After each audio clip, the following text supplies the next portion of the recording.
wet qual and qual setup stuff, but first we're just gonna do a quick race, just to get nice and warm and get that consistency down.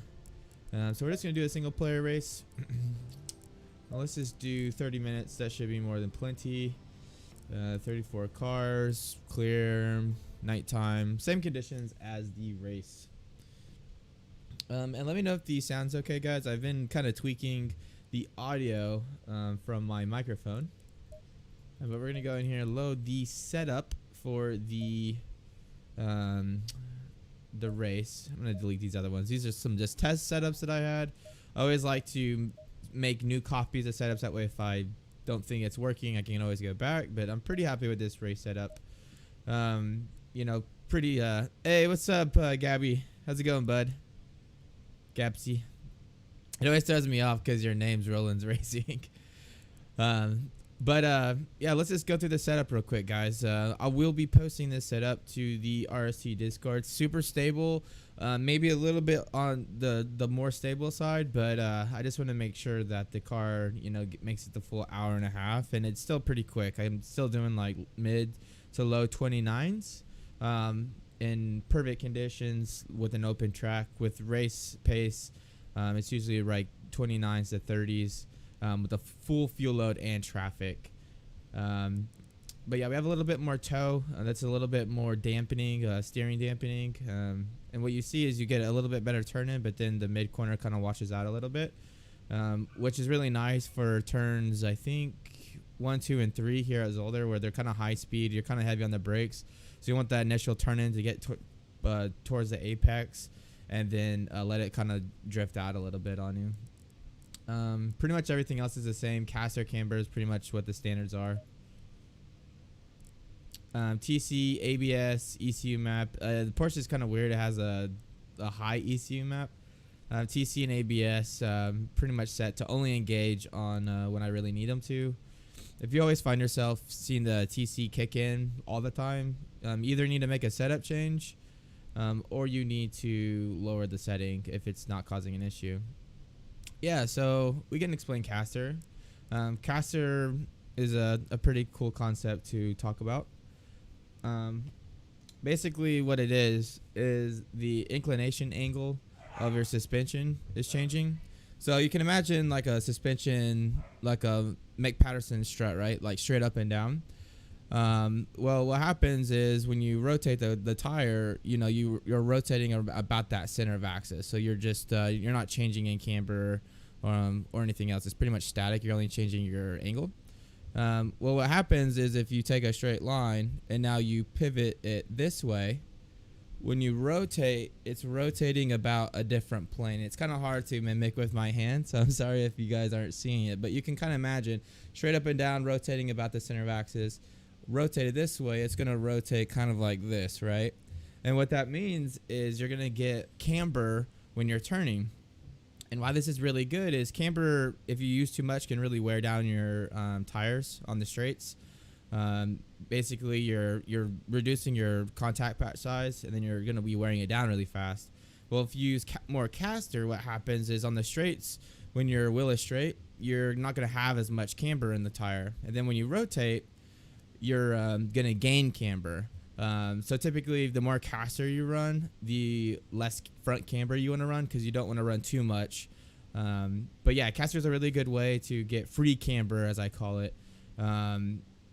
And one thing to think about caster too is it can kind of act as anti-dive geometry. So sometimes if I don't want to change my spring grates, I don't want to change my dampeners, but I feel like the car is maybe diving a little bit too much on brakes, and I don't want to change bunt stop, I might change the caster a little bit.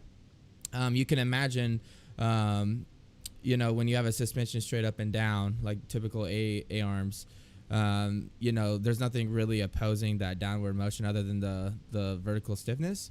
Well, if you try to change it so that the suspension is now at a, like, you know, not 45 degrees, but at an angle, now it's going to resist that motion just from the suspension stiffness as well. So that's something to think about with caster in addition. One thing with camber, I think it's really good to point out, is a lot of people don't realize what camber really does for you, or why you need it. And essentially what it does is caster or camber, they're increasing your yaw dampening. So you can kind of imagine a time graph, right? And if you have an undampened signal, what happens is it goes to like your point, like your steady state point, but then it kind of overshoots it and oscillates a little bit. Well, the more you increase dampening, the slower it reaches that steady state line, but the less overshooting you'll have. So critical dampening, there's no overshooting, and it, you know, the time constant is right there. If you go over critical dampening, you won't have any more oscillations, but it takes slower. So that's the same thing you can think of steering input with camber and caster. As you increase it, you're going to have more yaw, so this motion, right, about the vertical axis, dampening. So that's why you get better initial turn-in, but then it starts to wash out a little bit because of time constant. So Gabsy says, have you changed anything in this tab for Zolder? If so, explain why. Yeah, so a little bit of toe. Camber I've adjusted a little bit. Usually I go pretty much inner middle out. I'm looking for about 8 to 10 degrees delta between them. One thing is you don't really want to, when I do inner middle out, I do it on a straight. And the reason why is this inner middle out is the same as what we do in real life if you don't have real-time infrared sensors. And what that is you take a probe and you stab the tire and it gives you a reading. But the problem with this is the last few turns before you take your reading, so like, you know, the last, you know, turns before you come into pit lane, you're going to have, are going to really heavily influence what that temperature gradient is. So typically if I just go on like the end of a straight, it's going to be less affected by the last few turns. And then I'll go to return to pits, and then that'll give me a little bit better accurate reading rather than just like going back into pit lane and letting the tire cool and everything like that. Pressures, in the Porsche, you typically want 28 PSI on the front for dries. And I like to shoot a little bit less on the rear. Again, when you're changing the pressure, you're changing the tire grip curve. So it's a little bit more progressive with a little less pressure. So that's why I kind of do it. It kind of changes the balance a little bit, but it makes it for a little bit more of a progressive rear. So it just doesn't snap on you, which is really important with the Porsche because it's been known to snap. Fuel, just doing 100 loads, pads 2. Mechanical grip, you know, pretty much standard setup. This is pretty close to what our Barcelona setup is. One thing to note is I don't agree with Eris's bump stop like theory. Essentially, what he's trying to do is he's trying to control the pitching of the car. What he's doing is he's doing extremely low bump stop gap, and essentially what that means is the car is always on the bump stops, even when you're not in braking zones. So if you think about a bump stop rubber, it's not a spring where you get like a linear trend. It's an exponential trend. So it can very quickly, with very small displacements, ramp up the stiffness extremely. So typically what I do is I give it a little bit more breathing room. I like to increase the bump stop gap to about 3 or 4. That gives us a little bit more play so that we're not engaging it constantly. And then I just increase the bump stop rate so that when I'm heavy in the braking zones, I'm still controlling that pitch with the bump stops. It's just not always engaged. Brake bias 54.2. This is going to be pretty dependent on what your like stiffness is. You can see I'm a little bit stiffer on the rear. Again, more weight on the Porsches on the rear, so you need more spring stiffness to kind of combat that. Dampeners, I could talk literally for hours on this. If you guys just want to take a screenshot and replicate it, can. Aero went a little bit higher on the ride height than typical for Zolder, and the reason why is just the curbs. There's so much time to be had in Zolder by cutting the curbs, especially the chicane. So I just went a little bit more, gives me a little bit more clearance. I have a little bit more weight transfer because I have increased the ride height, but it's still very manageable. I'm still managing pretty consistent 29s, low 30s in traffic and with full fuel load, so pretty happy with that. I will be posting the setup to the RST Discord after the race, so after tomorrow. If you guys want to download it, check it out. If you're in RWB, just send me a PM. I'll for sure send you the setup before the race on Saturday if you guys want to like give it a go. But let's go ahead and do a practice race. If you guys have any questions or anything, just let me know. I have the Discord up, and I gotta turn that audio up because I can barely hear it. I turned it down because I found the other day I was like screaming when I was trying to talk to you guys because I have no like audio feedback for like how I'm talking. hopefully this isn't too quiet for you guys.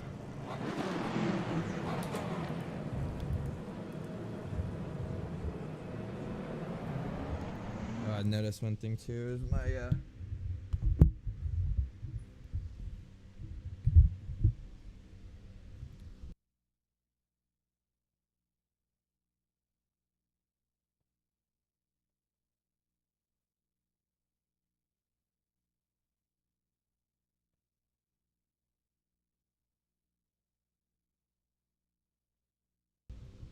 okay, sorry about that, guys.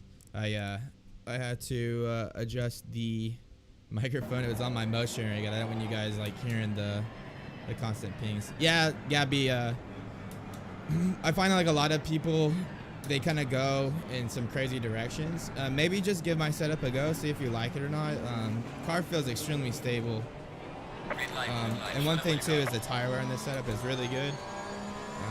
So I think over an hour and a half long race is really going to be no change. So I am racing with the AI right now at 100%. They're still a little bit slower than me, so we're going to be a little cautious through here. Car on the left, clear on the left.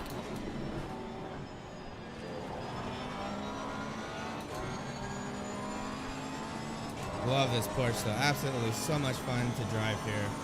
On Saturday, I have a league race here with RWB, and we're doing 50 car grid here at Zolder. So it's gonna be pretty intense. Clear on the left. I'm gonna check real quick, guys. I think the AI, I was playing yesterday with the controller, and I'm curious if I didn't change it back. Let me change the AI real quick just to make sure that they're at 100. Yeah, they're still at 100. Can I go? No, can't go anymore. I'm gonna change this aggressiveness too. It's also at 100. Let's go like 85.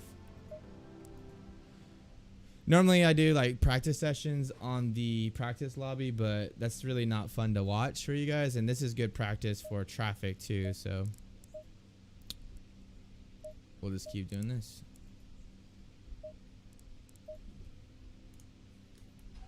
Going double file. Love my new steering wheel. I don't know if you guys can see it. It's the Racing Sim Tools steering wheel. Pretty awesome.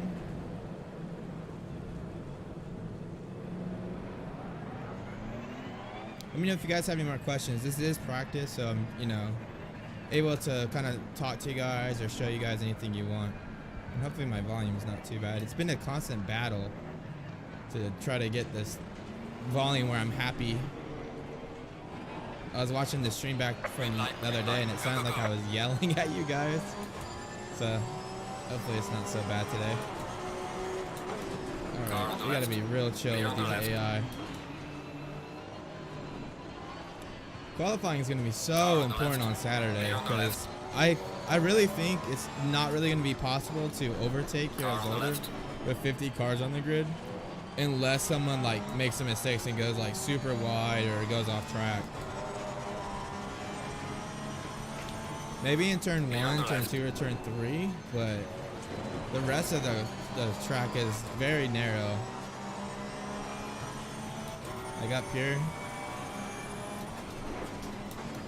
really early on the brakes. Car on the right. Clear on the right.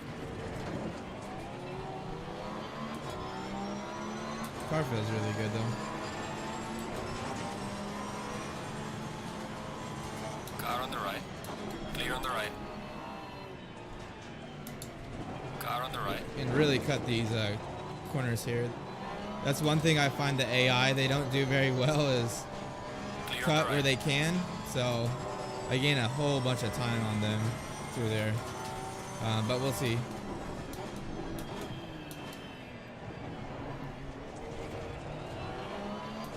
Still taking it pretty easy right now. Always nervous with the AI that it'll get in a crash.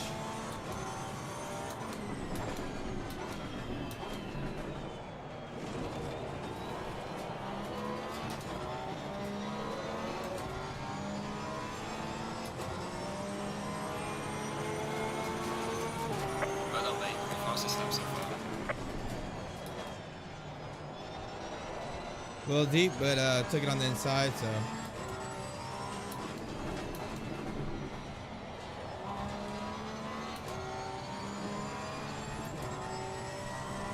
Love that corner. Car just absolutely grips up through there.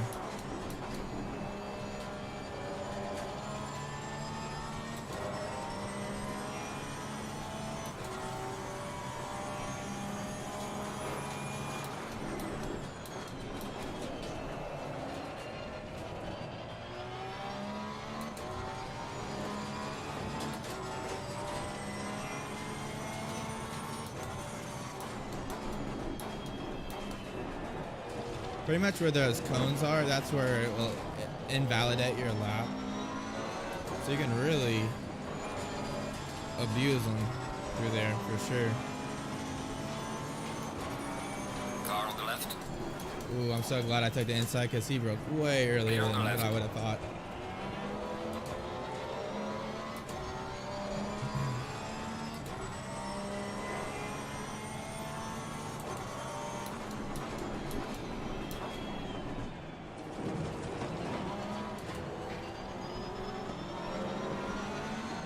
Oh, I had to lift a little bit. That BMW didn't get a very good exit. Well done, mate. Personal fastest lap.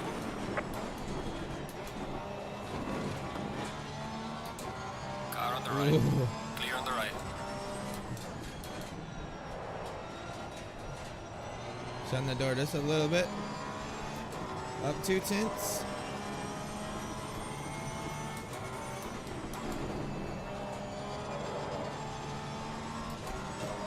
Up 3 tenths.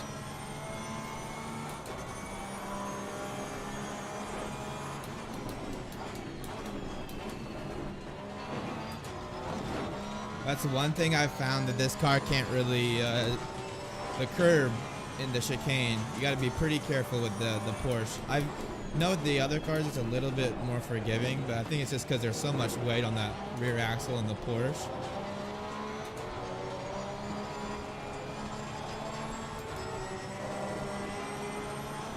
Alright, we got to take the inside here. Car on the left. Clear on the left. Car on the left. Clear on the Oh, left. we got a better exit. I'm gonna break at the 100-meter board because they always break early.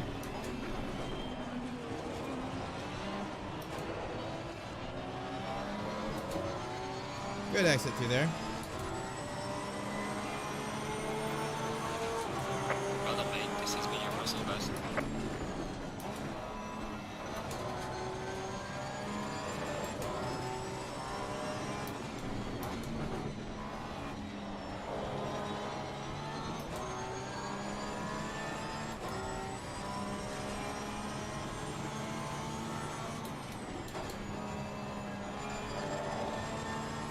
Oh, sending it. Car on the There left. we go. Unfortunately, the Porsche doesn't have as much ponies. We can break deep here. Hopefully, Clear on the left. yeah, no contact. Left them some room on the inside, but luckily we just broke a little bit deeper, so I was able to pull ahead and avoid some contact there. Probably won't be doing that on Saturday, though.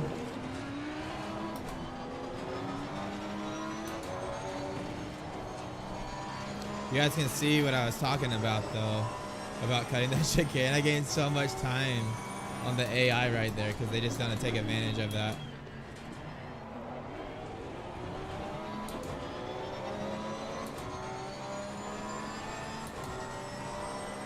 Pressures are looking good. 28 up front, 27.7 on the rear, so pretty much exactly where I'd want them to be. And again, the reason why I always like the rear to be a little bit less is it just makes for a little bit more progressive in the rear. You're changing the tires grip curve when you change the pressures like that. So you can kind of use that to get a little bit more different transient behavior out of the tire.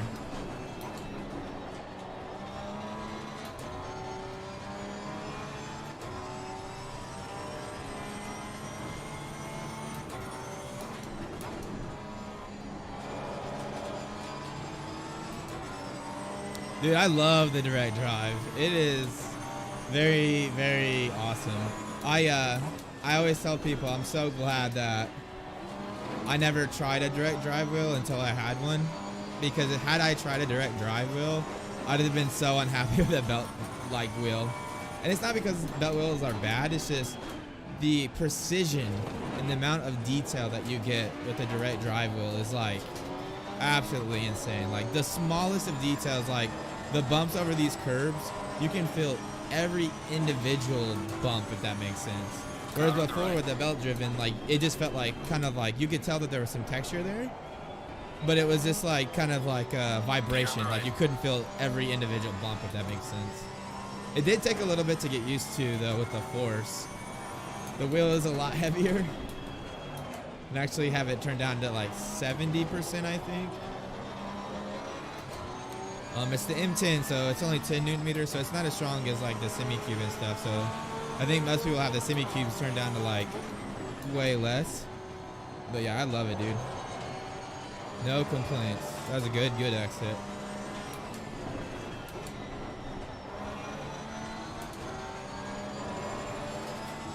Oh man, we're sitting on the outside.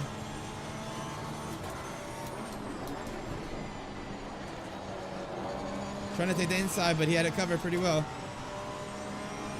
Hey, thank you, Pathos.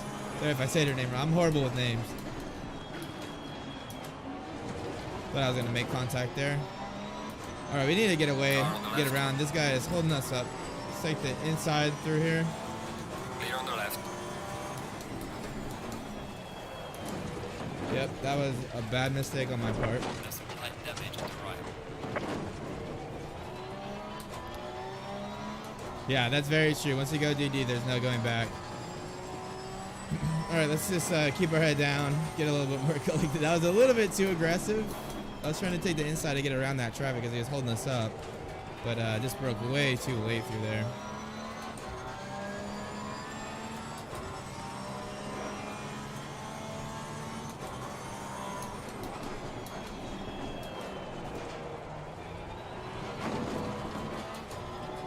Yeah, I love the direct drive, and then I don't know if you guys can see my dash.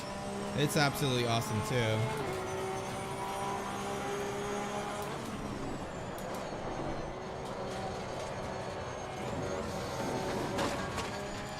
A little too heavy on that trail brake there, lost the rear.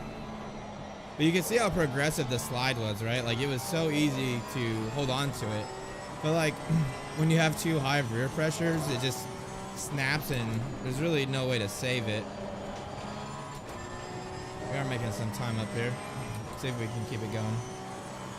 How's the volume, by the way, guys? Is the game volume sound okay? Is it too low? Oh, that was good. Good through there. Sun's coming up. 20 more minutes in the session, so we're about 10 minutes in.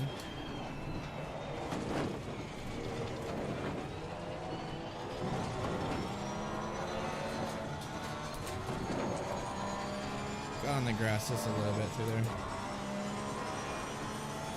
Lost 3 tenths.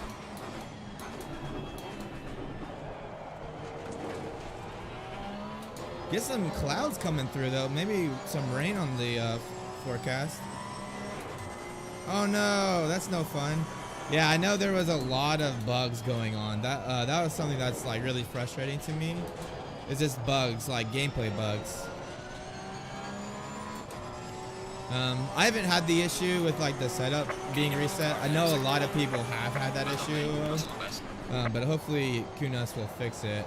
I'm actually making an app for David Perel right now. Part of Racing Sim Tools is we do like contract work.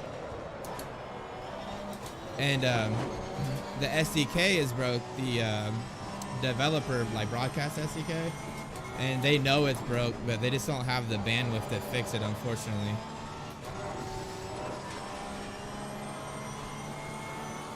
And that was a huge drift through there. Hope you guys saw that. Very easy to control though. Alright, we're in P21, started in P30. I'm pretty happy so far. I think we can make another position or two though.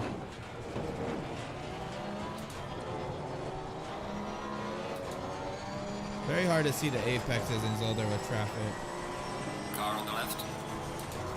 Alright, we're gonna go inside here.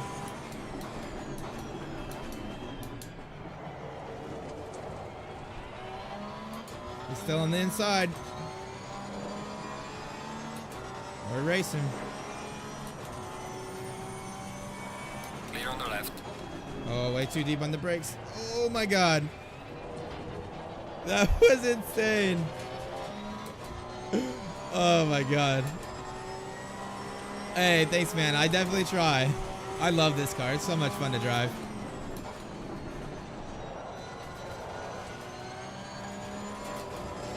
All right, I need to focus again. My lap times are kind of trailing off here. Good exit. See if we can make some time up here on these guys ahead.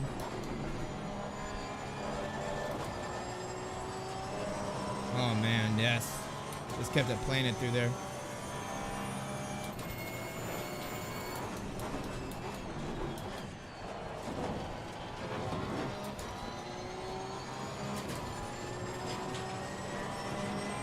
I really like this track. I haven't really driven Zolder too much. What's your guys' favorite track in ACC? I think my second favorite is Barcelona. But this track's pretty fun. It's just very unique. Up 4 tenths though.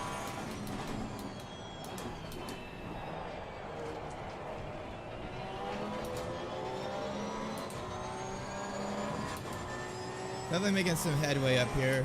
We got 4 tenths up and we're definitely closing this gap. There is a little bit of a train here, so it might be holding up these guys. Good exit. Another 10th or so. Well done, mate. Fastest lap so far.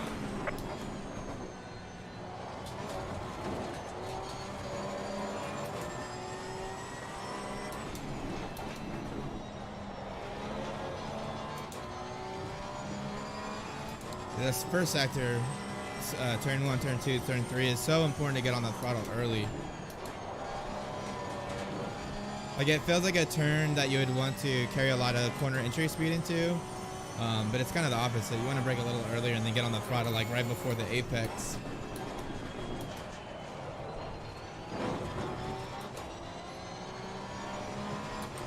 Kind of leaving the guys behind us now.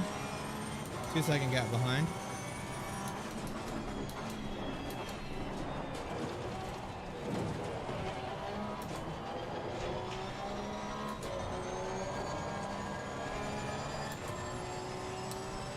Pedro said, I find it annoying when the latest major update, the bumps have a very different impact on the step. Yep, they do.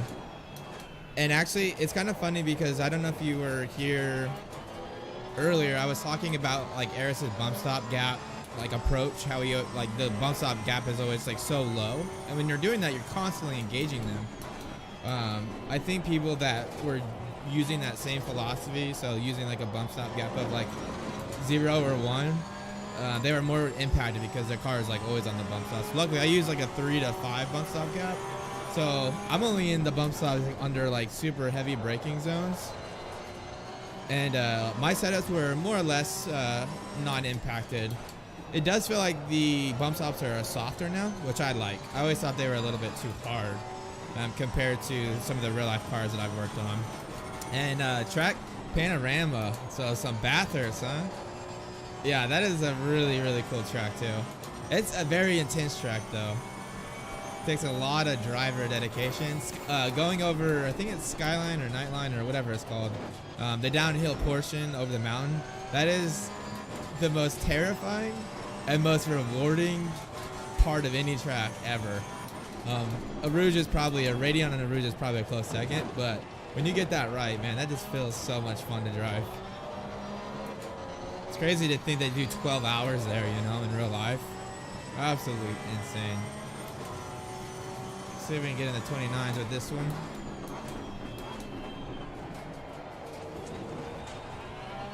So we're not going to be doing 28s, guys. Again, we're doing a full fuel load. So times are, you know, pretty consistent in the 29, 30s.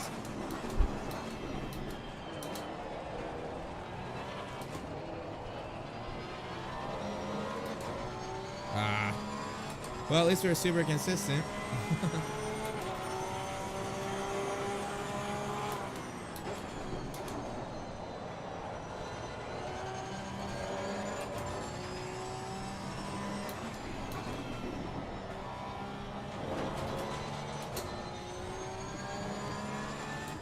The current DLC in-game content is available on Xbox at launch. I don't know if I know it's coming to I think the PS4. I would be really interested to see what this game turns into if it comes on the consoles. Like my PC, it's a i9 9900K overclocked to 5 gigahertz. I have a 2080 Super overclocked, basically to the TI 2080 speeds, and I can barely run this game like this. Like I have triple monitors that you guys can tell, but I run the game in single monitor mode because I barely, like in triple screens, to get it to run where I would want it to, the game just looks horrible. So I'm kind of curious to see what the consoles do. Consoles are unique though, because you can, since you know the hardware of what it's being designed for, you can do optimization in the code. Like different like buffers, different stacks, and things that you can do to save a lot on the performance. So they might be able to keep it pretty similar, but I'm really curious to see. I think it'd be cool either way. And then the way they changed bump stops, it's like racing in a super downforce racing car. Yeah, that is my biggest complaint about this game. I think Eris has like a really big hard-on for downforce, which it's cool. Like I get it.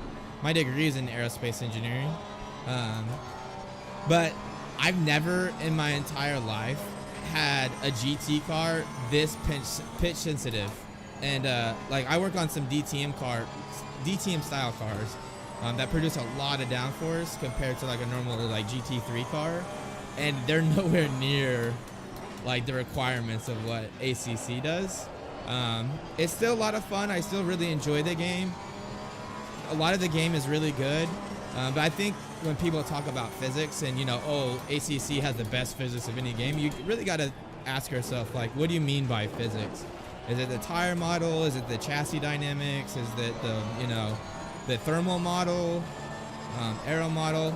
ACD has a really good tire model. I think the tire model in ACC with like the tire degradation, the tire wear,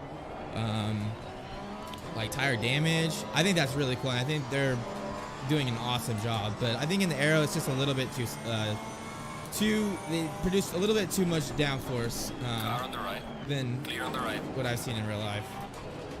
Driver experience wise, this game is unmatched though. This is the most fun game to drive as a driver, I think. And so let me get on this so if they do console in the same way they did AC, there will be a major compromises. Yeah, I would imagine they would have to. Like I said, I'm running on a pretty top end rig, and I have some issues. So I think there's still some performance optimizations that they can make. Like I think because like I did a test the other day. So I have a 2080 Super and an i9 900K. So I'm probably in the top percent of like hardware for most people. I don't have the best rig. I don't have a 2080 Ti, but the Super is pretty close, and I have it overclocked to pretty similar speeds. But yeah, I can barely with triples. I have to turn the AI the resolution scale to like 80%. And it just isn't like, I don't know, it just doesn't look like I would want. I think I get better visual like physics quality with some of the other games. But I think AC has like the more capability. Like in single screen mode, like you guys can see on the stream right now, it looks absolutely amazing. Like it looks so realistic, Like if we would have saw these graphics 10 years ago, our heads would have exploded. Yeah, they'll definitely probably limit the multiplayer out of this one.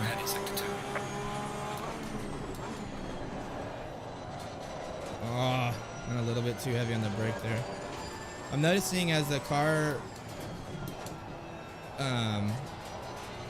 goes on, like more tire, I'm getting a little bit more rear tire wear, I think, because the brakes are a little bit more sensitive. So I might look at that after this race. I'm gonna look at the tire wear. See what the ratio front to rear is, guys. We want to make sure that balance is pretty close. And then I'm probably going to jump into working on a qual setup and a range setup. So definitely be on the lookout for that. Range setup pretty much keep the same. there's some different electronics that I do, and I'll talk to those. Typically soften it up a little bit. Don't need the car to be as stiff.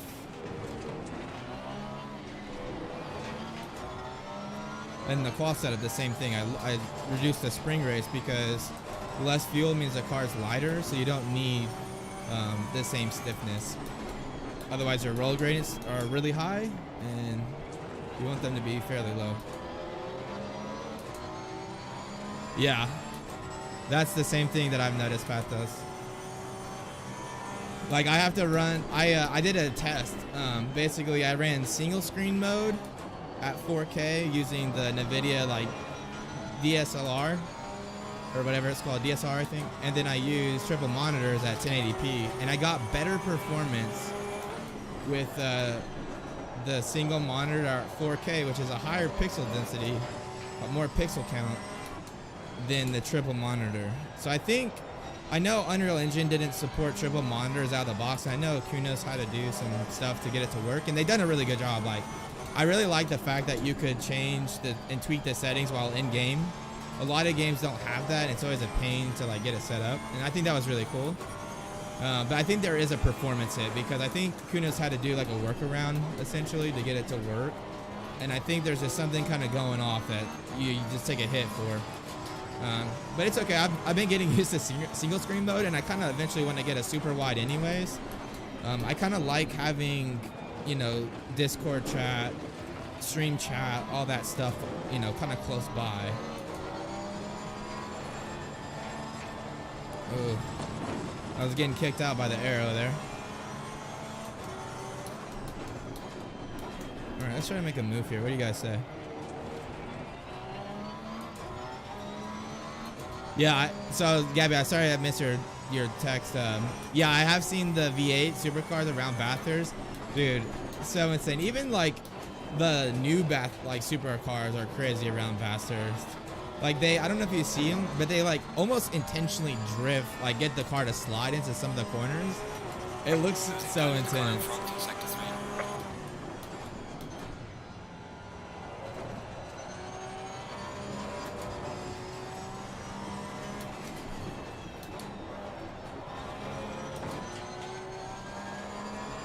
Yeah.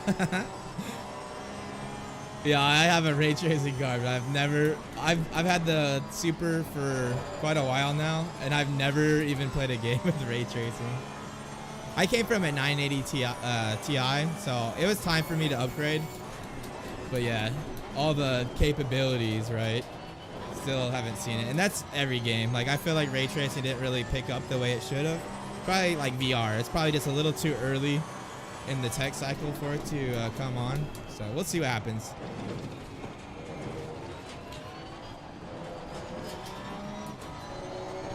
I'm just glad that I can stream, and game looks pretty good in single mode. I want to get a ultra wide, like a, you know, the 49 inch would be amazing, but like a 30 something inch wouldn't be too bad. I've kind of gotten used to the single monitor, to be honest. You just have to be a little bit more careful with traffic.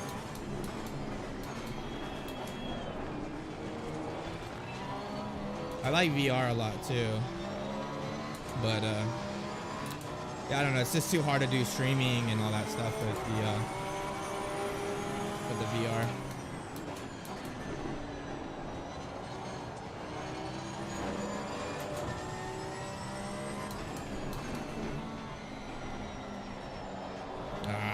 I missed it. Oh, really? That's pretty cool. I didn't know that.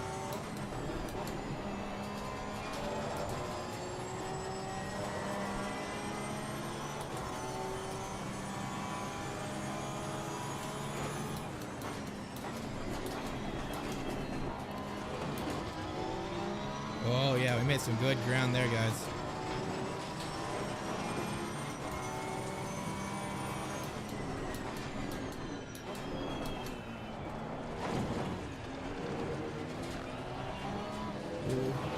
Hard to see the apexes in the traffic like this.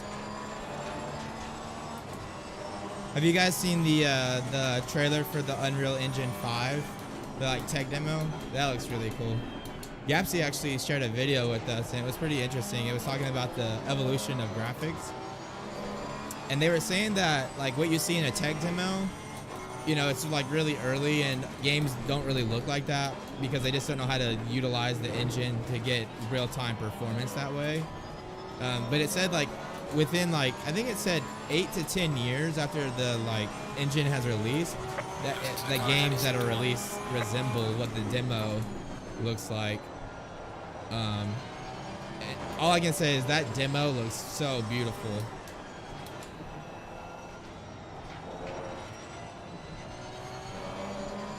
Like the shadows and lighting, just insane.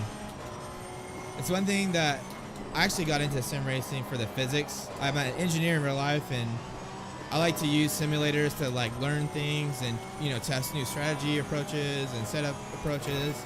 It's just a really good way to gain feedback that normally you would have to go to the track and spend a lot of money for. Tires, fuel, those kind of things. So it's a really good learning tool. But I do enjoy like the graphic side of things sometimes. Like it's just more immersive, you know. Like when I have the triple monitors, the motion rig, the direct drive going, like it tricks my body sometimes to think I'm actually in the car. Like sometimes when there's like a really intense battle, I can feel like my vision like going into like tunnel mode, which is not good at a competition level, but it's pretty cool that you can trick your brain into thinking that.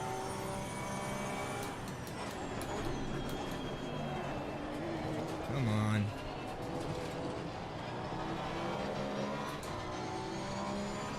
Yeah, I've read that too. That's awesome.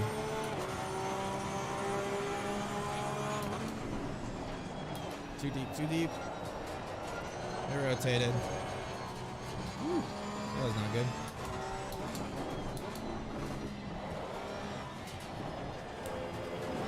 Oh man, I thought I was gonna lose a car there, boys. All right, we're gonna, we got 30 seconds left. So race is pretty much over. I've noticed with the races, single player races, that if you let the race finish, you can't return to the pits and look at what your tire wear is, which I don't get what's up with that. So we're just gonna go ahead and return to the garage now so I can take a look. And we're gonna take a look at this tire wear. So 25, 26, 25. So looking at the tire wear, it's actually pretty even. 26 on the front left, 26 on the rear right. So the wear is about even. So I was thinking that the rear tires were getting worn down faster, and that's why like the car was picking up more oversteer. But it might have been more pressure related. The PSI on the front had dropped a little bit, probably just because of the curves and everything. So I'm going to drop the PSI on these rear tires, just 2 clicks. Again, that's going to change the grip curve just a little bit. It's going to make the rear a little bit more progressive, which will just make it a little bit easier to handle. I think as the fuel load decreased too, the car got a little bit more pointier. Let's look real quick at the setup. So you can see pretty consistent 30s, 31s. Had a 30.2, which is probably a pretty decent lap for being in traffic. Let's just go ahead and load up the Porsche real quick and see what we got. Let me, I'm gonna enter these parameters real quick. So I'm using a spring rate of 127 up front, 177.4 on the rear. ARB, we're using about 20, 10 on the back. And then the transition speed for the Porsche is 50 millimeters per second. All right, let's see what we got here. So into turn 1, which is right here. Let's look how, as the race progressed, if we, we're getting a little bit more oversteer because of the braking. Because I could totally tell when I was on the brake still. That's when I was picking up the oversteer. So near the beginning of the race, the front was slipping about 4% on the front, 2% on the back, which is pretty good. Let's look at the back. Back's about the same. So I don't think we're getting any, we're locking up the rears at all. I do see that the differential goes from the braking zone is like locked and then it goes unlocked, that's probably where some of that oversteer is coming from. So normally, like, I would adjust the differential, right? But in ACC, you can't adjust the coast ramp angle or the number of clutches you're using for an LSD. So the really only thing you can adjust is the preload. And preload is really only going to affect this region right here, where there's really no brake, there's no throttle. And we call that input neutral. There's really not any inputs to the car. That's when the preload is going to become the most defined factor. When you're heavy on the brakes like this, your torque differential between the inside and outside tires, or what the diff sees, is going to be so great that the preload is really not going to do anything unless you use like an extremely high preload, which we wouldn't want to do. You would do this with a lower coast ramp angle to get more locking on heavy braking zones. But you can't do that with ACC, so there's really nothing we could do. We could shift the weight, the lateral balance backwards a little bit. That would give us a little bit, the preloaded. That is annoying. It's real life though. That's what they're trying to go for. I guess in Black Pen they can't adjust it. It's just a preload. But yeah, I think the reason we're losing the rear there is just the differentials unlocking, and there's really not much we can do about it. We could soften up the springs and the ARB, but that's going to affect a bunch of other things. And I like the balance everywhere else. Just a little bit careful on T1, T2. If we go to look at the damper histograms, and we go to the comparison view, you can see very nice, fairly even, symmetric. I really don't pay a lot of attention to the damper histograms in ACC because I think there's still something wrong with the damper histograms, the data output. They're just some really funky things, and we've reported to Kunos, and they're looking into it. But, this distribution looks really nice. The rear is about 1%, 2% softer than the front, which is what we would want. Makes for a little bit better cornering response on the steering input, a little more progressive on the rear. Also, we have more weight in the rear, so it's going to be softer naturally.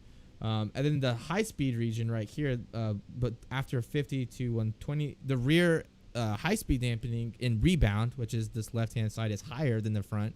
So that means that the car is going to be more stable if we go over the curves. When we get a curb, the front is going to retract slower than the rear, which means it's going to push a little bit under those heavy curbs. One thing I do want to look at is at the beginning, let's look at our roll gradients. So we're just going to go to pitch and roll gradient. So you can see we have about a 0.425 up front, 0.39 up front. One thing I want to show you guys that's really important. So we're going to transition now into the qual setup. With this Porsche, if I go and just take my race setup, drop the fuel to 15 liters, the car's going to feel like absolute dog shit. And the reason why is two reasons. So in normal games and in real life, if you set the car for a certain ride height, right, and then you add fuel to the car or add like a driver, the car is going to compress a little bit because that's added fuel, added weight to the car. And when you set your ride height, it was when it was at what we call the empty weight, which is nothing, right? So you're going to have a little bit of compression. Well, what the problem with what Kunis has done is they said, okay, well, we don't want people to have to think about that, which makes sense on paper, right? Like, if you set the ride height, you don't want to have to be like, oh, well, what fuel load was it at or whatever. So what they've done is no matter what your fuel load is, no matter anything, what the ride height in the setup menu is what the ride height when you go on track is. So you got to think, when we set up our ride heights, it's at like 100 liters, right?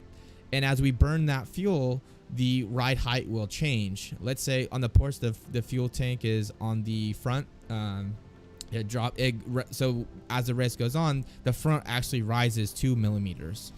What will happen is if you drop 15 liters, well, you're still setting your ride heights. So when you deplete that 0 liters, you're no longer at that plus 2 millimeters on the front. You're 2 millimeters lower because you set it up in the setup menu, which means the car's going to be way pointier.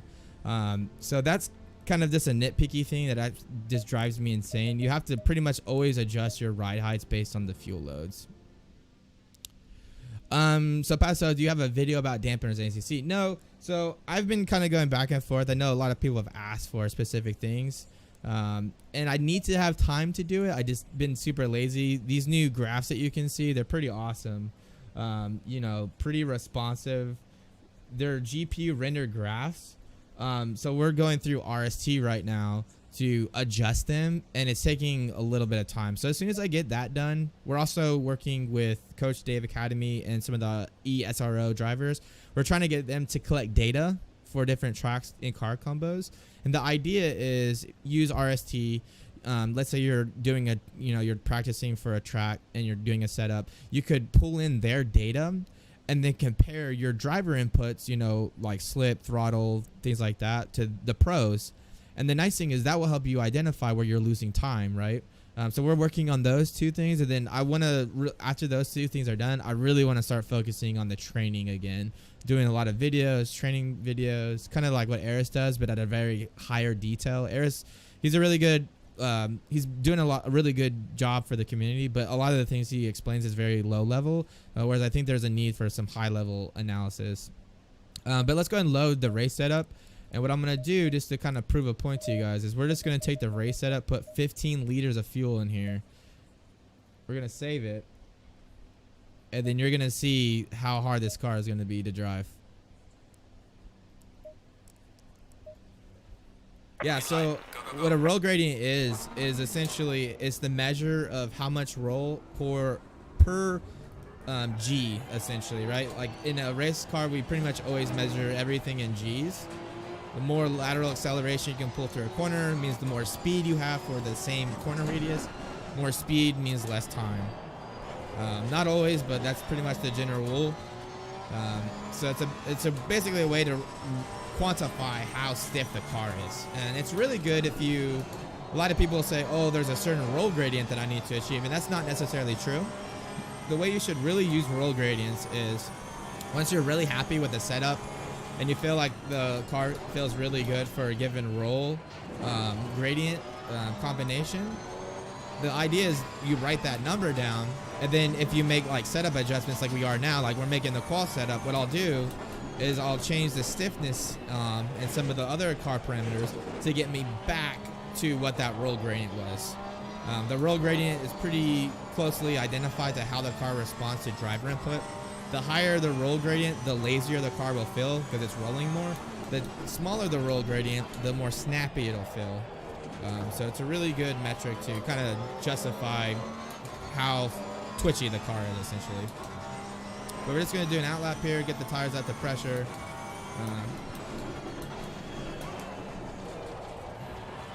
So the car actually doesn't feel too bad. Normally it's a lot worse than this. We did put 15 liters in here, but we're just going to keep going.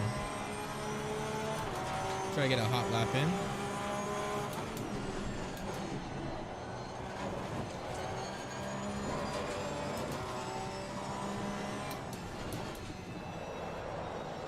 Oh, see how twitchy it is now?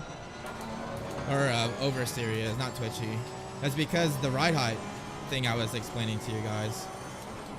Because at the lower fuel loads, our ride height is essentially 2 millimeters lower on the front than what it would have been on the race setup, and letting that fuel burn naturally. The car has more rake, so it's a little bit more twitchy under the braking and stuff. Yeah, exactly. Alright.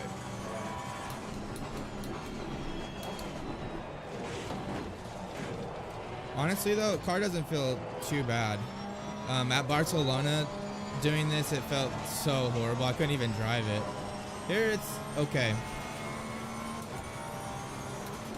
Yeah, exactly. ARBs are really meant for fine tuning. A lot of people try to use them to compensate when the car needs to be stiffer.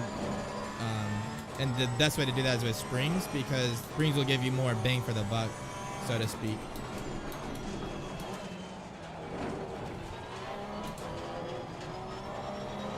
Yeah, car is definitely pointier right now. Yep, exactly. Well done, mate. Personal fastest lap.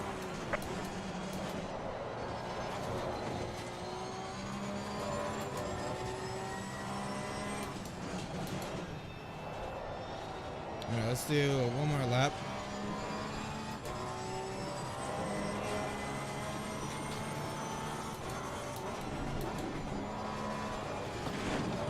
pointy right now. It's hard to get it just right.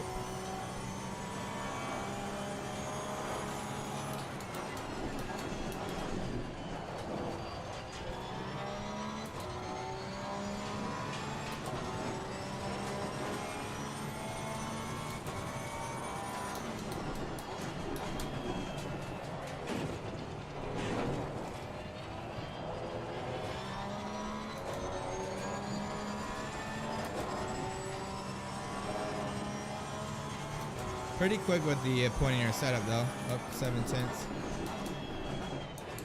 And typically that's okay. With the qual setup, you do want it to be a little pointier because you're only trying to do a lap or two, right? But for me, I need it to be a little bit more stable because we only get like a 15-minute qual, and you know, if you get bad traffic, and then let's say you get an opening, and then you bend it, you're really not gonna get another chance. So I really need it to be fast, but in a place where I can still, you know, do a pretty consistent lap. This is me, your muscle bus.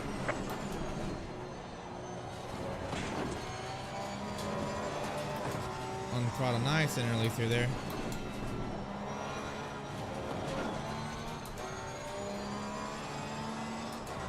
Oh, awesome, dude. Yeah, no problem.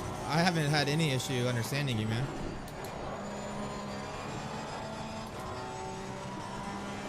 Up 2/10. It's gonna put us in the 28s.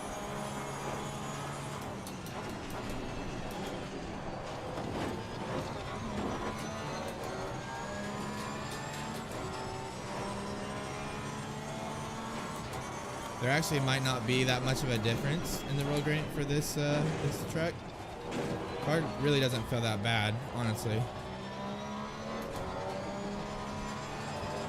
Probably just change the springs just a little bit. So let me finish this lap, Gabby, and I'll tell you why I don't use high ARBs.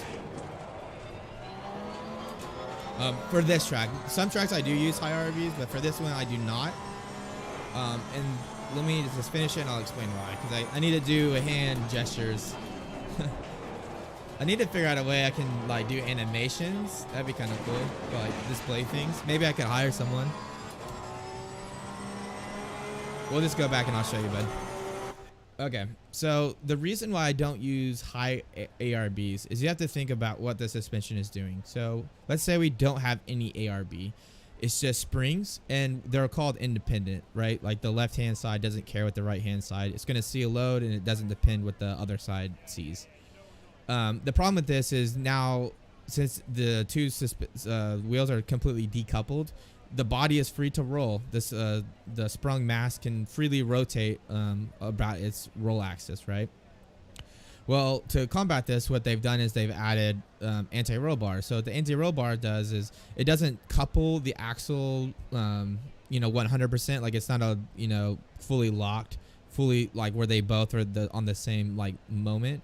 What happens is it adds a little bit of rotation. So as one wheel gets compressed, the other one will see the load. And that's why you don't want to use high ARBs here at Zolder, because Zolder is all about riding the curbs, cutting the curbs, and you really need the car to be able to handle those curbs. If you start using really high ARBs, when you load up the inside tire to go over the curb, you're going to see load on the outside tire as well. And that's why whenever you use too much ARB, you can actually make the car really unsettled, because let's say you're going through like let's just say the turn 3, right? It's pretty high speed. There's that curb that you can kind of ride a little bit. If you have too high ARB, what's going to happen is your front left is already going to have a lot of load on it. And then if you compress the inside tire a little bit more, and then it from the ARB adds more load to the outside tire, you're going to overload it, and you're going to cause some understeer through there, or maybe on the rear, the same thing, but with oversteer. So typically, and on rally cars where bump handling is really important, they almost use no ARBs. Some rally cars use like no ARB at all. So it kind of depends on the track. You want roll control because it does help with downforce. If you have too much roll, you will lose some underbody downforce because the car is like there's a little bit more of a gap, and there's a little bit of a lower pressure area, so the pressure wants to go, the air wants to go that way. But for Zolder, I make it pretty loose because just the downforce, you know, is mostly turn 1, turn 2 to 3. The car won't roll that much still with higher springs, and then you'll be able to handle curbs a lot better with the lower ARB. But let's go ahead and switch back to here. So I just gotta load up the car parameters real quick. Let's just see. Boom. All right. So you can already see. Let's see. So you can see the roll gradient changed quite a bit in 0.4, 0.3, and it's mostly on the front, right? So we want to change the springs a little bit to get them back to where they need to be. So what I'm going to do is pretty much what I do with all my call setups. I've kind of narrowed down the Porsche to exactly what it needs. I'm just going to bump up the front ride height 2 clicks because that's the normal difference between 115 millimeters for the front. And then the springs, I'm just going to lower 1 click all the way around. And that's going to bring this roll gradient back to where the other side is. So let's go ahead and go back. So I just made a spring adjustment here. And then I changed the arrow. I bumped it up 2 clicks on the front, and we're just going to save this as the call.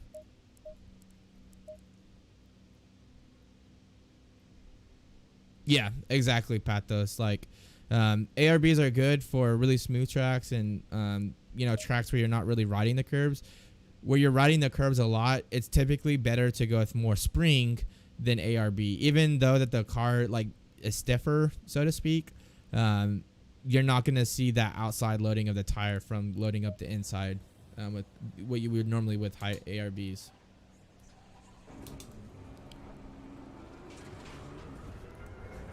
I love the Porsche, man. Like, yeah, so that's what I was saying, Gapsy. I compensate for a good roll gradient for the qual setup by lowering the springs 1 click.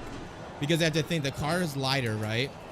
So if we don't change the springs, our roll gradient will technically be lower because the car is typically a little bit more stiffer because we have less weight in it. Well, when you lower the weight, or if you want to bring the roll gradient back up after lowering the weight, you need to lower the spring. So it's roughly the same stiffness as before. And I found the difference between 100 liters and 15 liters in terms of roll gradient is about 1 click of spring on the Porsche.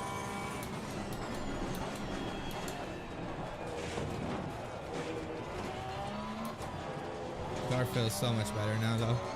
Not nearly as twitchy. Taking it a little bit easy just to get the front tire pressure back to where it needs to be.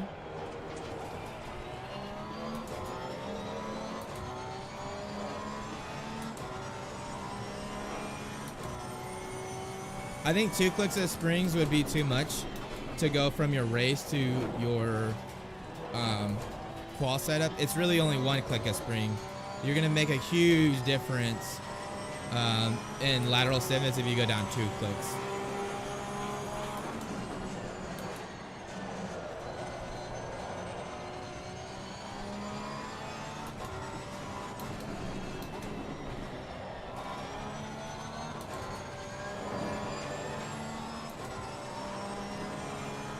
Yeah, exactly.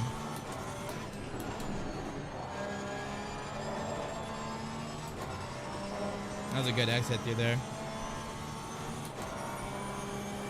I mean, lap 2, we're already on pace with what our fastest lap.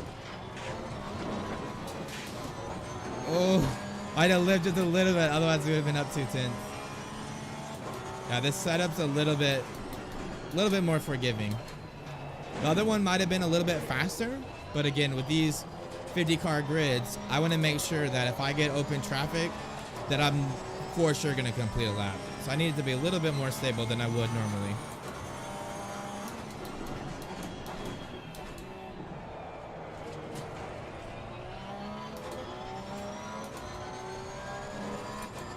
Less Newton meter on springs is stiffer or no? No, so the lower the number in the springs, the softer it is. So So if you go down 1 click on the springs, you're making the springs softer by 1 click. And that's what I was saying, but the difference between 100 liters of fuel and 15 in terms of roll stiffness is about 1 click on the Porsche. It's going to be different on different cars, right? Because clicks are kind of relative to how much adjustment that you get from that car. So, but for the Porsche, it's 1.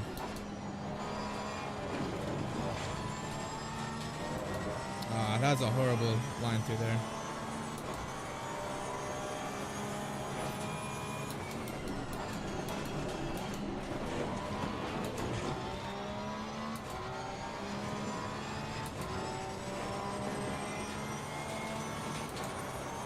No, it's not because of that, bud. Bump stops are pretty much perfect. The bump stops aren't going to cause the car to the bounce. The bouncing is just because of the ride height.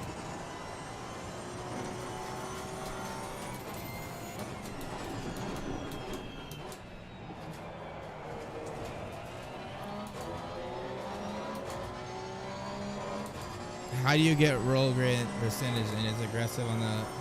You just need to look at RST, man, and look at the roll gradient number. As you increase spring stiffness, that number is going to go down.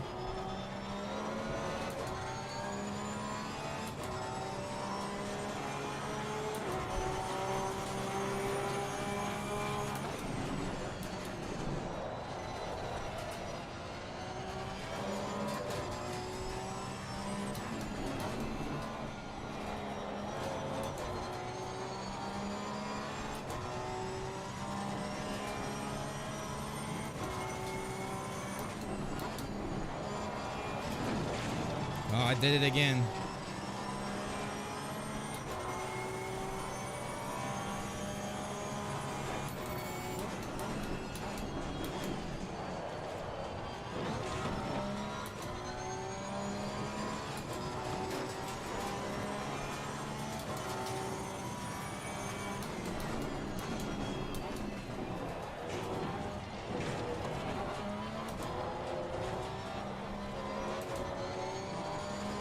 Get in there.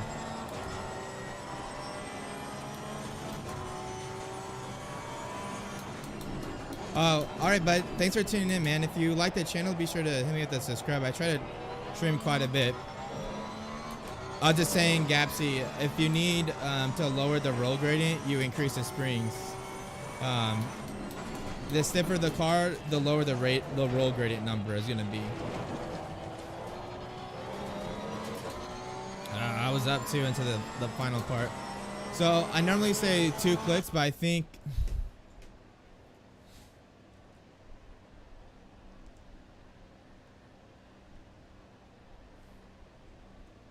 I think 2 clicks may be a little bit too much for Zolder. I think I need like to bring the front down just 1 click again. Getting a little bit of push. So I think the 1 click for the qual is going to be perfect.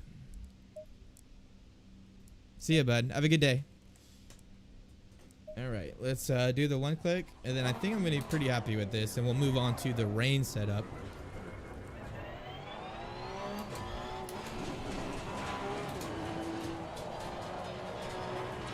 Ooh. But you guys are going to laugh because I've never driven Zolder in the rain, so...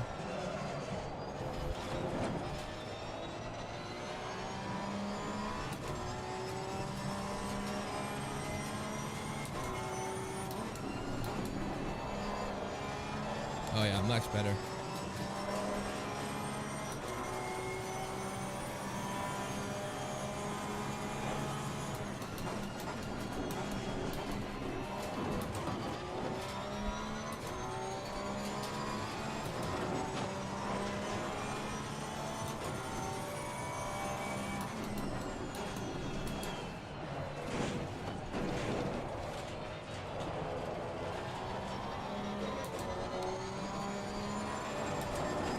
Yeah, car feels a lot better with that 1 click down.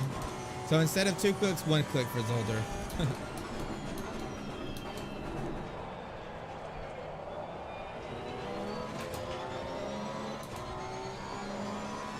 a little bit more pressure in these tires.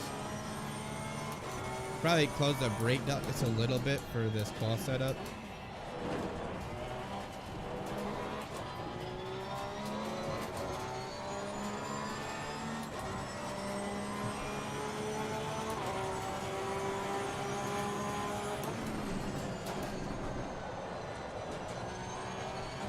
Ride height, bud. The biggest determination in what your like how much lateral weight transfer you have is what your ride height is. The equation is like your ride height and your wheel track and a few other parameters. Oh man, this thing is so glued right now. There's a lot of time through there.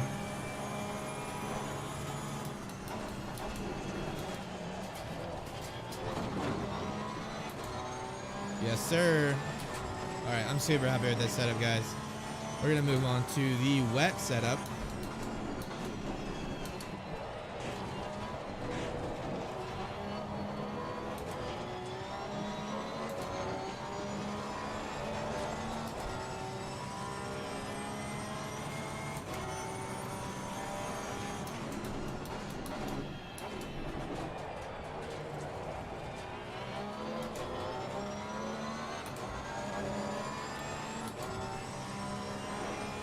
Tire pressure looks pretty good right now.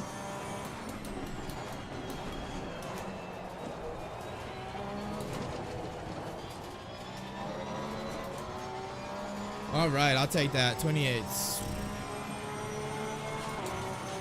Well done, mate. All right, yeah, I'm super happy with that setup, guys. Feels really good. Let me just check the roll gradients real quick.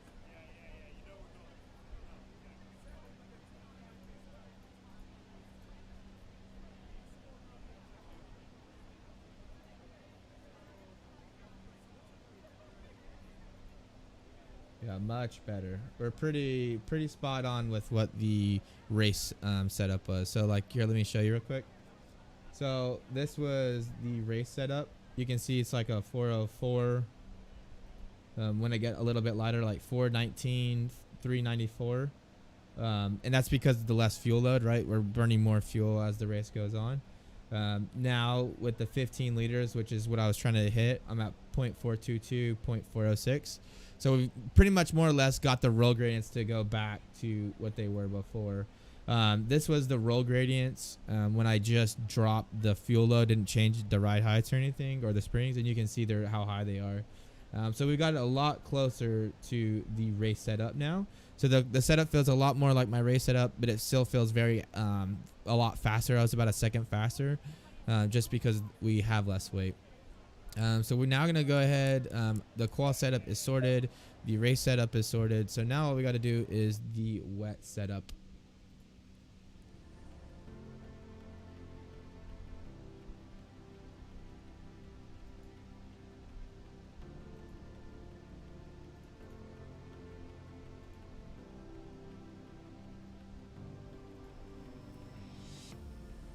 Let's see. Sorry guys, I was just looking at something real quick. So we're gonna go ahead, load in some medium rain. Not sure how much rain this will be, but let's check it. Take a look.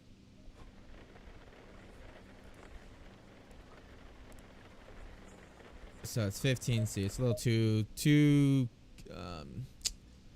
whatchamacallit, a little too cold. So let's do custom. We'll do like,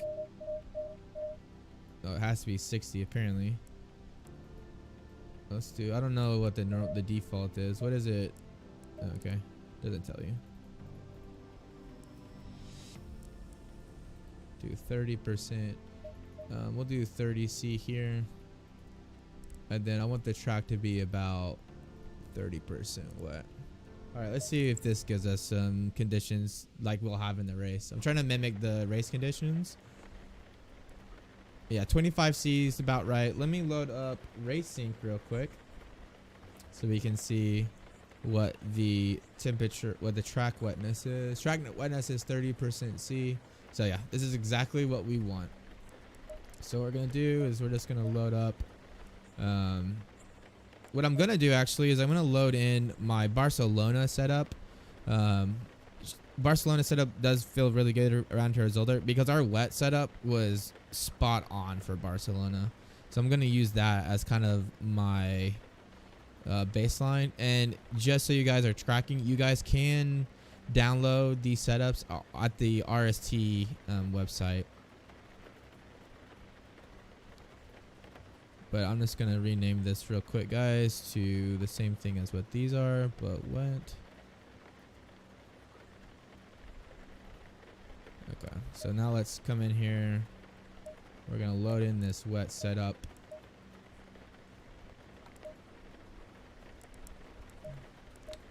And then we're going to give it a go. So one of the big things with the wet setup is the electronics. You can see we're using the ECU map for the wet setting for the Porsche.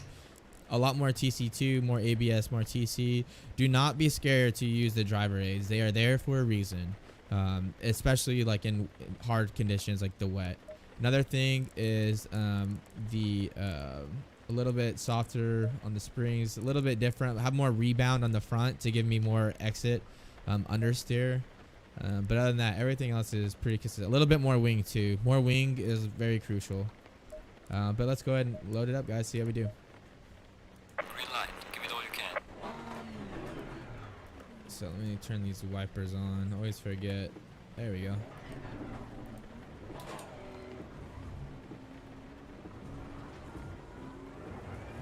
All right, guys. I've not driven Zolder in the wet, so let's see. I'm gonna take it kind of easy this first lap.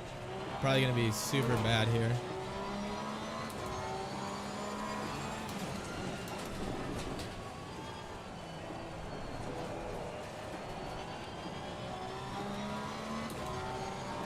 So first thing I'm gonna do is get the tire pressures where they need to be. So I'm looking for 30 PSI on the fronts.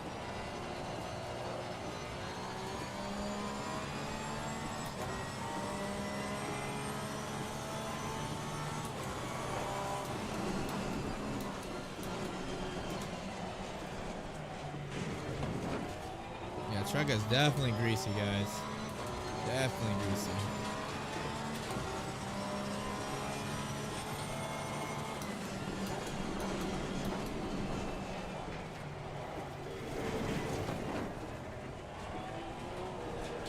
Gotta learn the braking points in the rain here.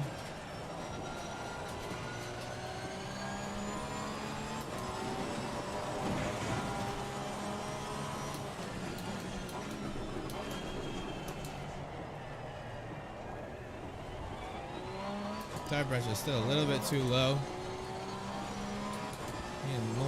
Need about 3 PSI in there. Let's do like 2 more laps, see if they come up.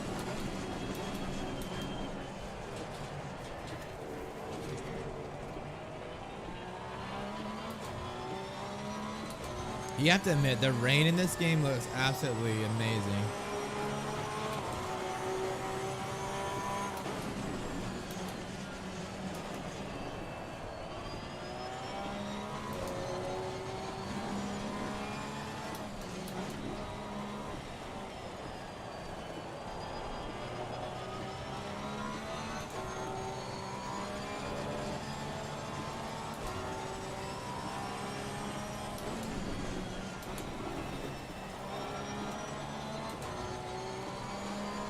All right, pressures are starting to come up. Car's feeling a little bit better.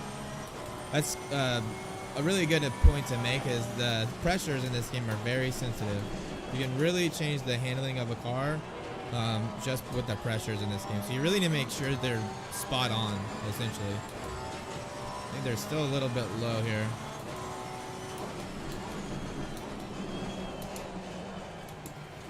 All right, we're going to go ahead and go back to the pit, guys. And we need about 2 PSI. On these tires. So we're gonna go up to 26.9.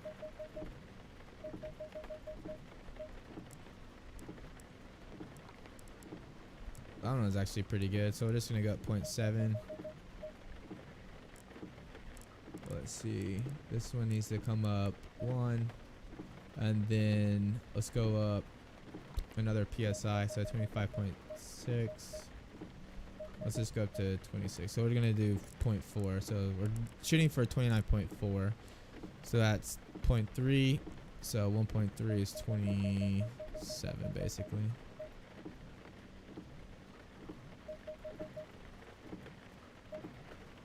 Let's just do this. So I don't know if I did that right. Okay, cool. Let's do it.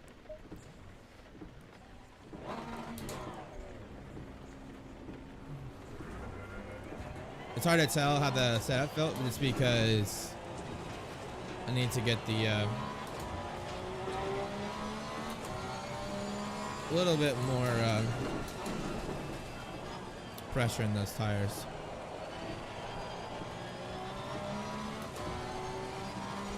Freaking dark.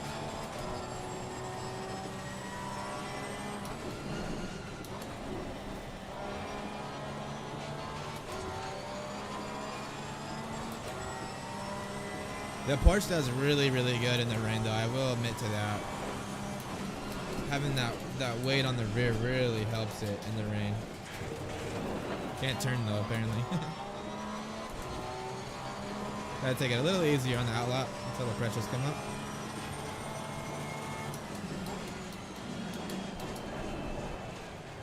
Man, this track is really wet.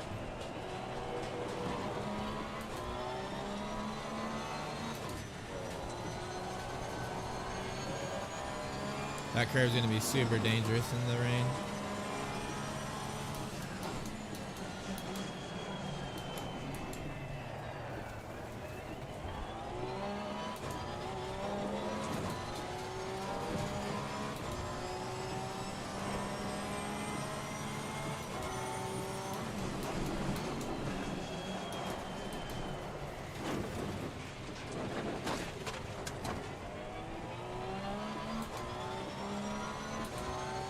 Alright, pressures are looking better though. 29.7, 29.6.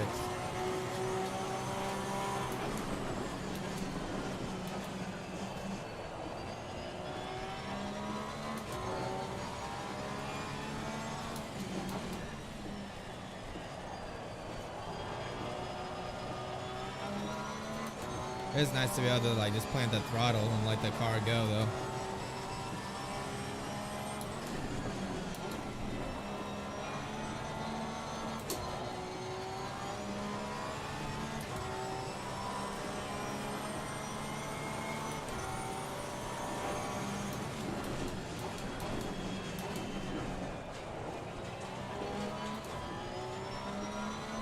There we go.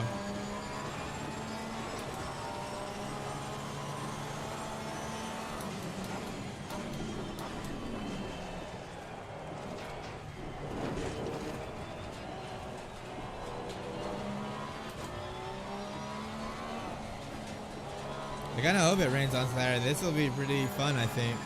Pretty intense with the rain.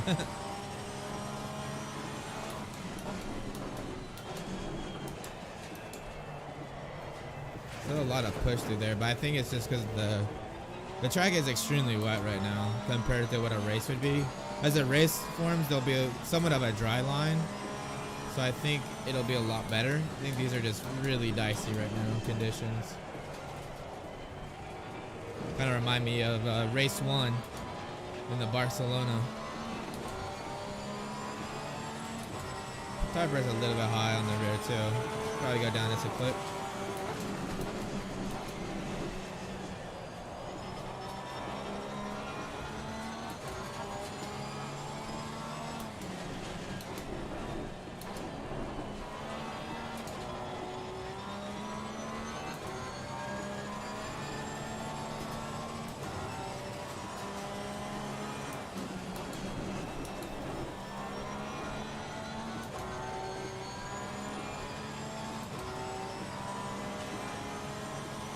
Probably go back a little bit with the brake bias, but coming to see what the AI can do here. So I might be more or less on pace. Car feels pretty good. Only one I was kind of worried about is into that hairpin.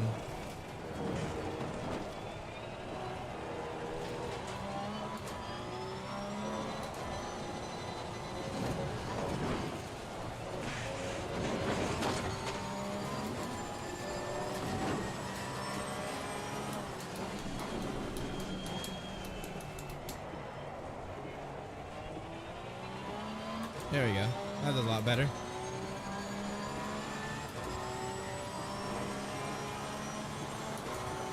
All right, yeah, I'm pretty happy with this setup. Let's go just 2 clicks less on the rear pressure. So let's go to actually 3 clicks. Go to 26.2, and I think that'll be pretty good actually. Let's do a. Let me check something just real quick.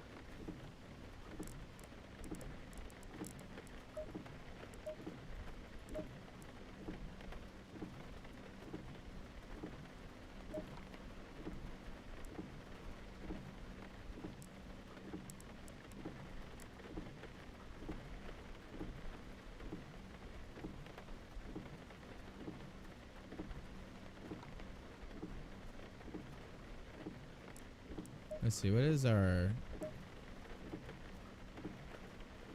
Yeah, I'm pretty happy with this. Let's do a race just to see if we're on pace, and then we'll kind of go from there.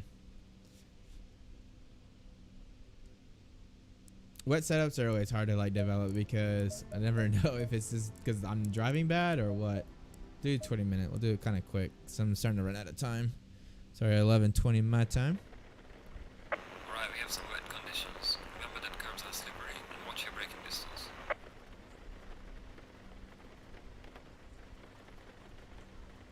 Okay, I'm just gonna load up racing real quick just so I have some. I'm curious what the top guys are doing.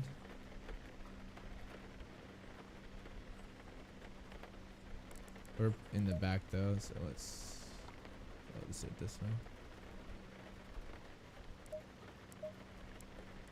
Alright guys, let's load that wet setup. Whew, that's kind of scary, huh?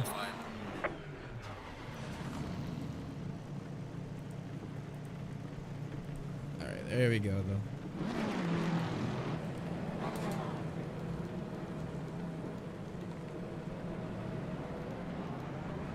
I never can tell what the rain lights do. Oh, I need to see what my frames are at. Yeah, it's pretty low right now. Look at that. I have less than 60 frames per second, but I have 60 something GPU utilization and only 40 something CPU utilization. That makes no sense.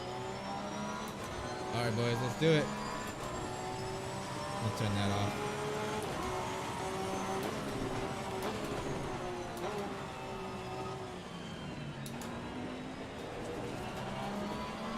Car on the outside. Car on the left. Clear on the left.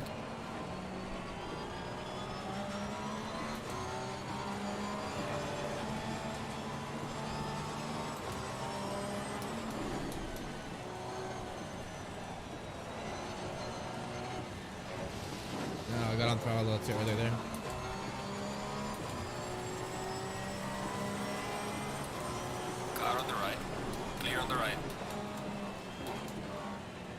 These lower frames are kind of throwing me off just a little bit.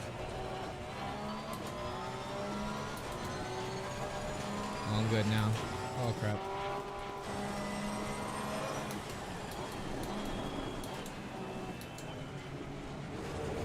Why are the frames so low? Let's see. What can I change to help that?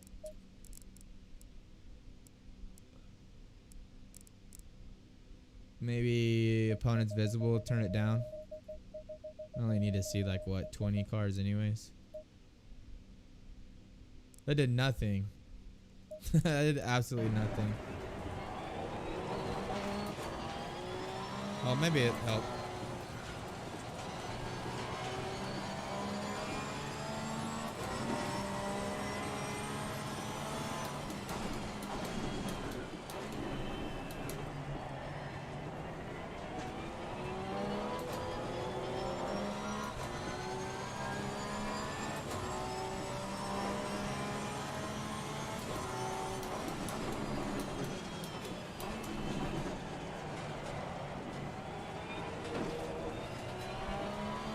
Definitely a different line in the wet though, guys. Glad I'm doing some practice with it. Tire pressures are looking good. Well done, mate. Personal fastest lap.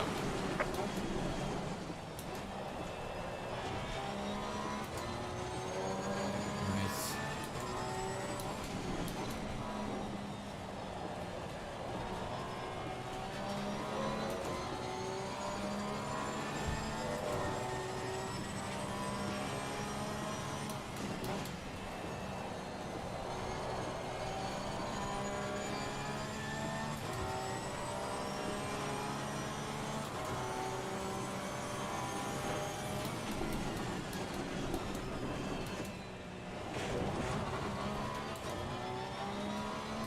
You can tell the line's a little bit more drag as that rear left tire is overheating just a little bit.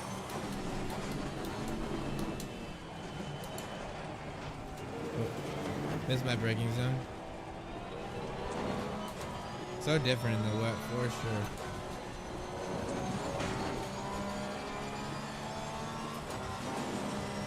Ooh. Oh, a crest in the rain's crazy.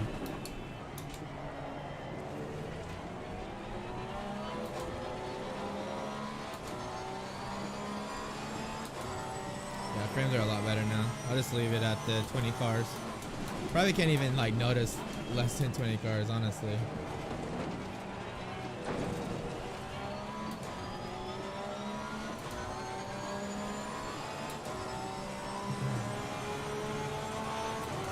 Well done, mate. The fastest lap so far.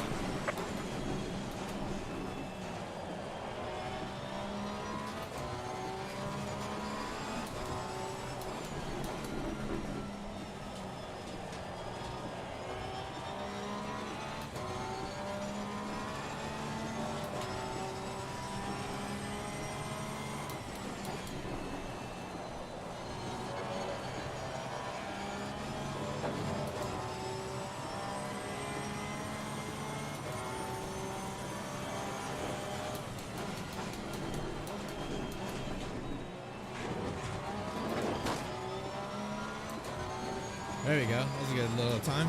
Should be a 10th. I'll take it.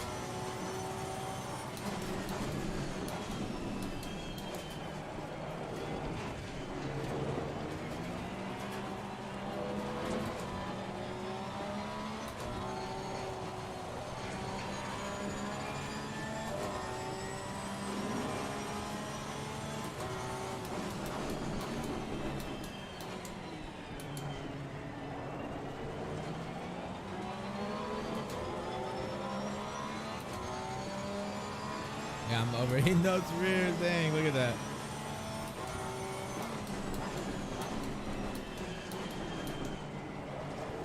It's 25C though, so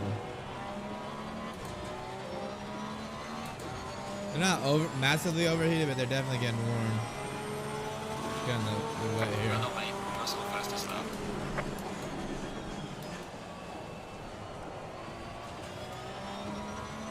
Totally missed my braking zone through there.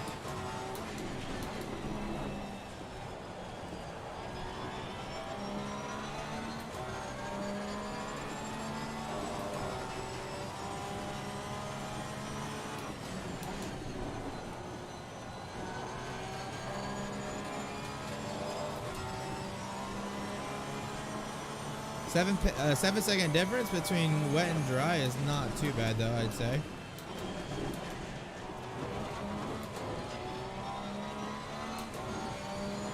Pretty confident in the car. Don't feel like it's trying to kill me. Feel like the pressure's a little bit high. Yeah, they're at 32 PSI right now. I'd like to shoot around 30. Probably turn them down just a little bit.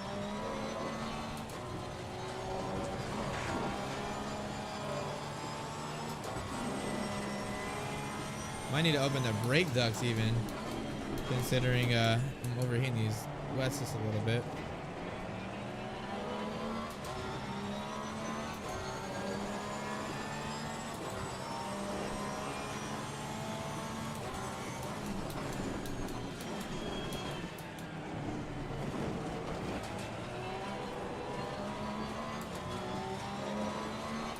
There we go.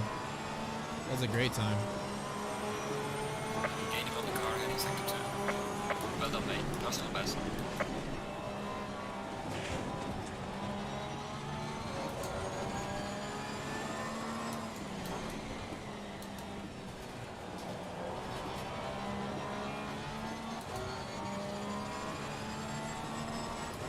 Quickly learning that it's much better to go slow on the entry here. I missed the apex by a country mile there.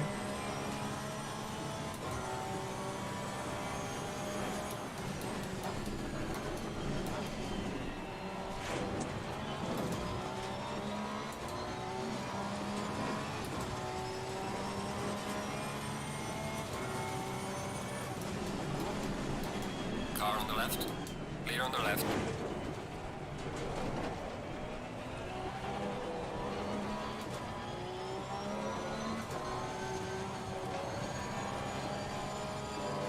Nice. Nice clean pass.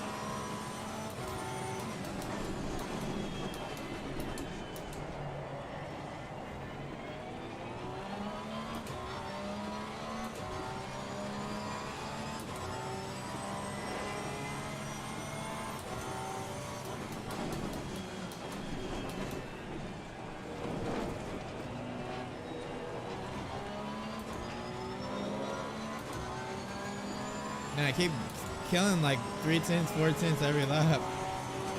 Crazy. This is me, Russell Best.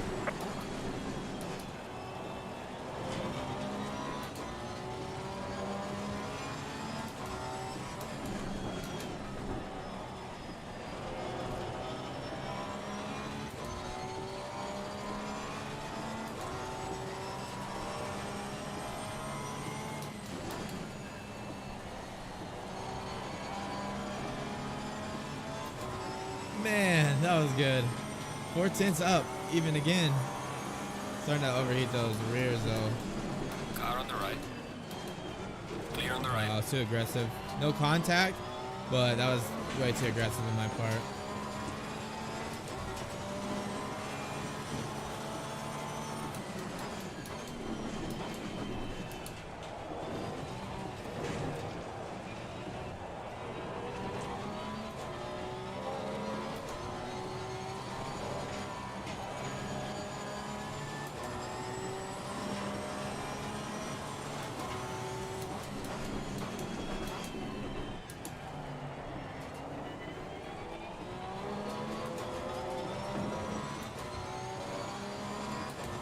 Hope you guys are enjoying the stream so far.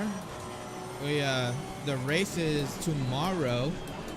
50 car grid hosted by RWB. It's gonna be a ton of fun. We are halfway through. Keep it up.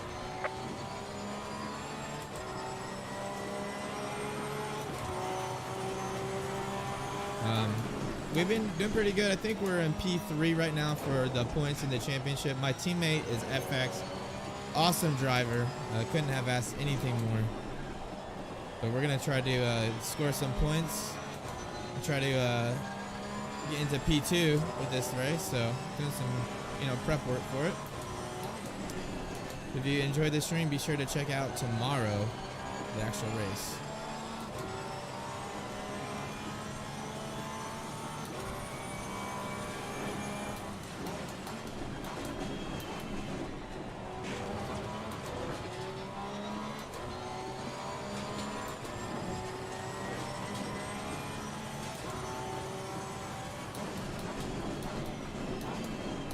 Hey, what's up, Moise? How's it going, bud? Welcome to the stream.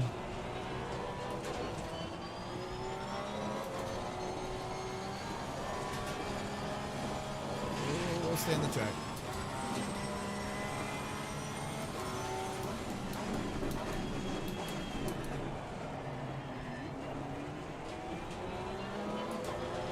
Somehow up another 4 tenths. Track must be really starting to dry up or something. A lot of track evolution here.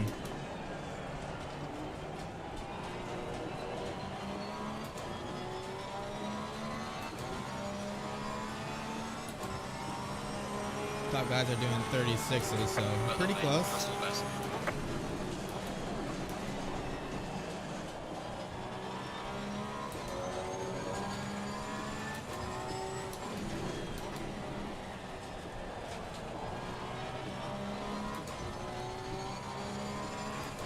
8 more minutes in the race.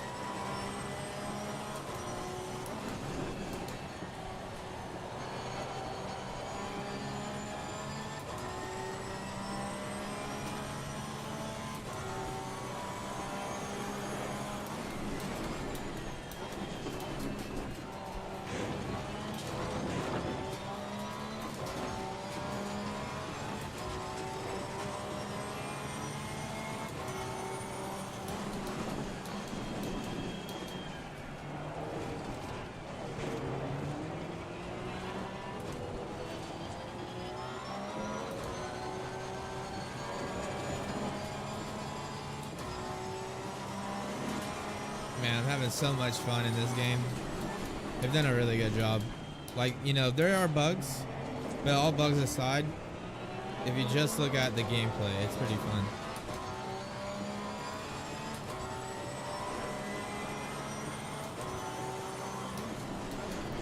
So just some side notes. Tire pressure is still a little bit high. Need to bring them down about a PSI or two.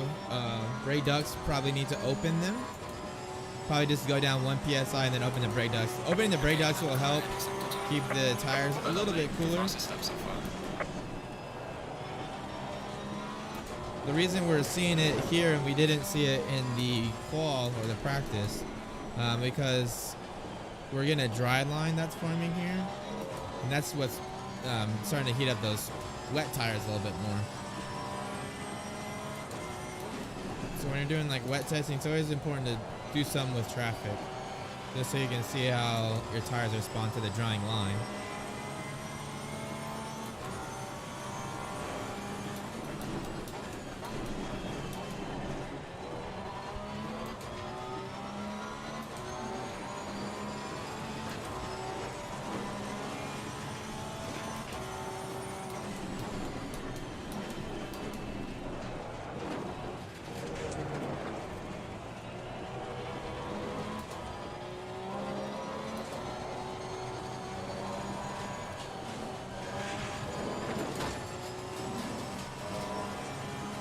Alright guys, I think we're going to go ahead and end this. Pretty happy with the wet setup. Again, I just need to change the pressures and the brake ducts just to bring those temperatures down just a little bit and then bring the pressures to where they need to be more. But we're going to go into the pits. If you guys have any questions or anything, please let me know. I'll try to answer them before I end the stream. Pit entry is pretty crazy. Not going to lie. Getting a lot better at my pit entry speeds. It's always kind of a hassle. I'm kind of curious to see what the wet wear was too. Let's take a look. Probably a little bit more in the rear because we were heating them up. Yeah, just a little bit more in the rear. We were heating them up a little bit more. But I'm just gonna go ahead and drop these pressures before I forget.